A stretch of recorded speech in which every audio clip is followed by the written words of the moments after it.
Assalamualaikum warahmatullahi wabarakatuh. Kita membahas Tito Karnavian ya.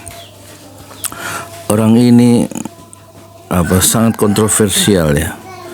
Waktu Kapolri, jadi Kapolri zaman Jokowi, dia di bawah kepemimpinan dia terjadi pembunuhan 8 orang polisi saat 8 demonstran yang demo di depan Bawaslu ya. 8 orang mati. Dan sebagai Kapolri dia tidak mengecam pembunuhan itu. Berarti dia menyetujui pembunuhan yang dilakukan oleh anak buahnya. Terus yang kemarin dia menandatangani peraturan Kementerian Dalam Negeri sehingga 4 pulau milik Aceh dicaplok dan diambil ya. Diberikan ke Sumatera Utara. Gaduh ya. Tetapi ini Tito ini bukan yang pertama kasusnya ya. Ini tahun 2012 ya. Ditulis 14 November 2022. Nah, 22. Skandal buku merah.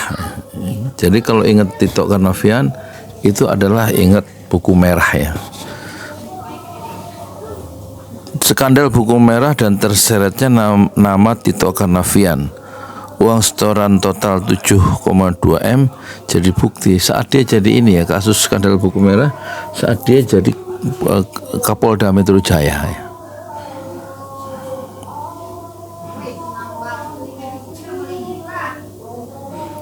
Mantan ini di Disway ya .id. Mantan saya bacakan ya supaya saya tidak kehilangan konteks ya. Ya iseng-iseng baca pulang dari kontrol di rumah sakit Dompet Duafa di Parung, Jalan Raya Parung, Bogor. Sudah 4 tahun periksa infeksi ini ya, infeksi paru-paru. Kan infeksi paru-paru itu dengan izin Allah Masjid 6 Syuhada masuk di tahun keempat karena memang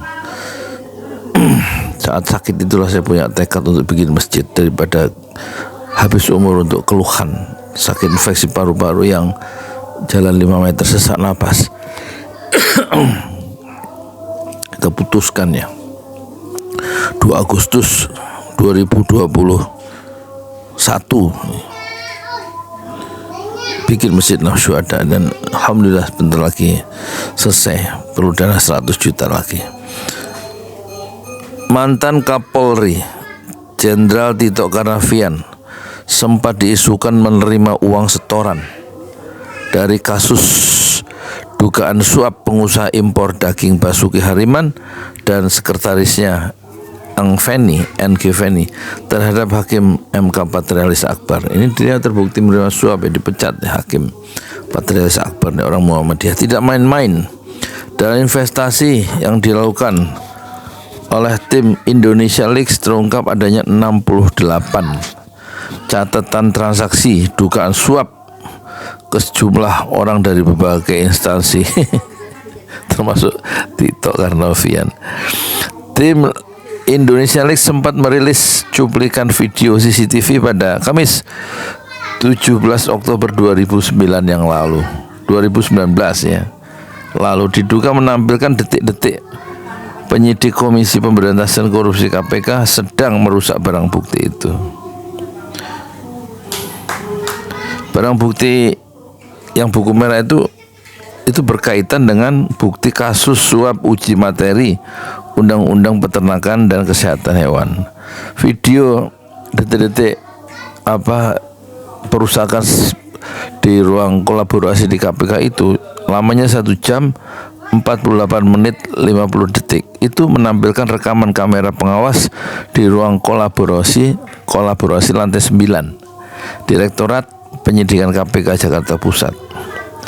Di dalam video itu terlihat ada penyidik KPK namanya Andian Rahayudi, kemudian ada Rufrianto Maulana Yusuf, ada Roland Ronaldi dan Harun, serta 2 penyidik dari perkara lain, ya. Kemudian tampak Roland dan Harun melihat buku merah. Keduanya duduk membelakangi kamera, lalu menunduk di balik meja. Indonesia Leaks mengungkapkan bahwa buku merah itu berisi terkait catatan keluar masuknya uang, kasus dugaan suap yang berasal dari pengusaha impor daging yang namanya Basuki Hariman dan sekretarisnya Feni terhadap suap itu terhadap hakim, ya, ketua hakim Mahkamah Konstitusi, yaitu namanya Patrialis Akbar. Selain itu, buku merah tersebut juga menampilkan 68 detail catatan dan riwayat dari aliran dana Basuki Hariman ke sejumlah rekening pejabat. Bahkan yang lebih menggemparkan, ada nama Tito Karnavian yang disebut menerima setoran hingga 8 kali. Totalnya mencapai 7,8 miliar. Meski demikian, Tito menolak untuk menjawab soal sampai terseret namanya dalam buku merah tersebut. Jadi ceritanya buku merah itu akhirnya setelah disobek dan di tip X, ya, nama-nama yang menerima aliran dana itu, dan kemudian buku merah itu setelah dirusak, disobek, itu akhirnya diminta oleh kepolisian dari KPK, dan KPK menyerahkan ke Mabes Polri atau ke Bareskrim, saya kurang jelas. Tapi setelah itu buku merah itu setelah disita oleh polisi hilang sampai sekarang.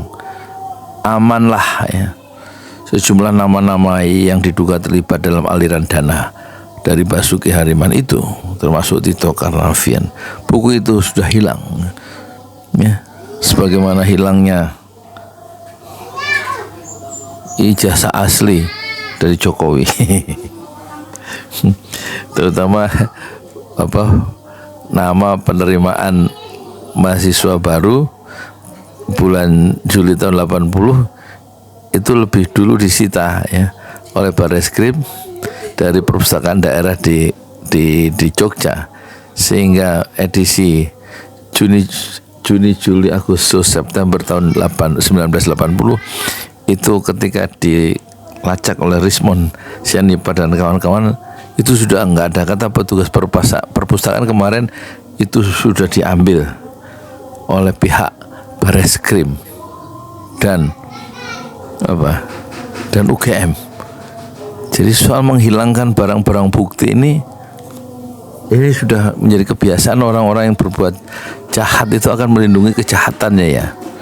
Dulu CCTV itu 20 hari sebelum 7 Desember 2020 kata Rismond Sianipa, itu optik, ya, putus katanya CCTV. Jadi nggak ada rekaman CCTV soal pengejaran 20 jam sebelum tanggal 20 itu. 20 jam sebelum tanggal malam jahanam, pengejaran oleh Polda Metro Jaya terhadap rombongan Habib Rizik Syihab itu. Hilang barang buktinya dan seluruh HP dihapus di rest area kilometer 50, dan yang kata Rismond, kalau ada genangan darah dari penembakan itu harusnya dikasih polis lain, tapi itu tidak dilakukan, dan kemudian rest area kilometer 50 bahkan dihancurkan dan ditutup, ya, oleh polisi Polda Metro Jaya dan dipindah ke rest area kilometer 59. Jadi kemudian tidak ada barang bukti yang bisa tersisa untuk penelusuran KM 50, ya. Itulah soal Tito Karnavian dan usaha-usaha para pejabat dalam menghilangkan barang bukti kejahatan yang diduga dilakukan oleh orang-orang yang tidak berniat baik. Ya, silakan selanjutnya disimpulkan sendiri, ya. Assalamualaikum warahmatullahi wabarakatuh.